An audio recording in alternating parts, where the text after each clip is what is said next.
Eksperimen sains, bermain alat musik air. Pendahuluan, prinsip dasar akustik, dalam pembelajaran IPA SD. Saudara mahasiswa sekalian, eksperimen alat musik air ini berfungsi sebagai media demonstrasi visual dan auditori untuk menjelaskan konsep getaran, frekuensi, dan tinggi nada, pitch.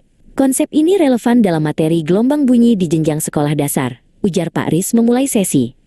Sebelum kita mulai, pahami bahwa bunyi adalah energi yang merambat melalui medium berupa gelombang mekanik longitudinal yang dihasilkan dari getaran. Alat dan bahan yang diperlukan.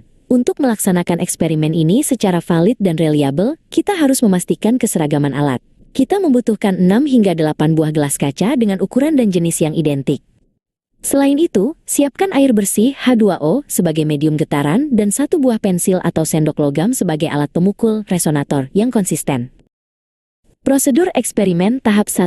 Pengaturan volume air. Tahap ini krusial.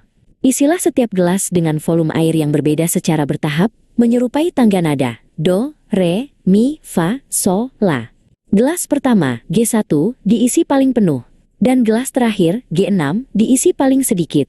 Variasi volume ini harus linear untuk menciptakan rentang nada yang jelas. Analisis variabel fisika, volume air dalam gelas berfungsi sebagai variabel bebas untuk memodifikasi massa total sistem yang akan bergetar. Secara teoritis, semakin banyak air, semakin besar massa yang harus digetarkan. Perubahan massa medium ini akan memengaruhi frekuensi resonansi alami sistem. Prosedur eksperimen tahap 2, pengujian bunyi, perkusi. Pukullah perlahan bagian tepi atas masing-masing gelas menggunakan pensil atau sendok logam. Sebagai kontrol, pastikan kekuatan pukulan, amplitudo, konsisten pada setiap gelas. Kekuatan pukulan hanya memengaruhi keras lemahnya bunyi, bukan tinggi nadanya. Pengamatan hasil auditori. Perhatikan perbedaan tinggi nada, pitch, yang dihasilkan dari setiap gelas. Segera setelah pemukulan, catatlah secara kualitatif hasil bunyi yang keluar. Berdasarkan teori, gelas dengan volume air paling banyak harus menghasilkan nada terendah, frekuensi rendah, dan sebaliknya. Interpretasi data, korelasi massa dan frekuensi. Gelas yang terisi air lebih banyak memiliki massa total medium yang lebih besar.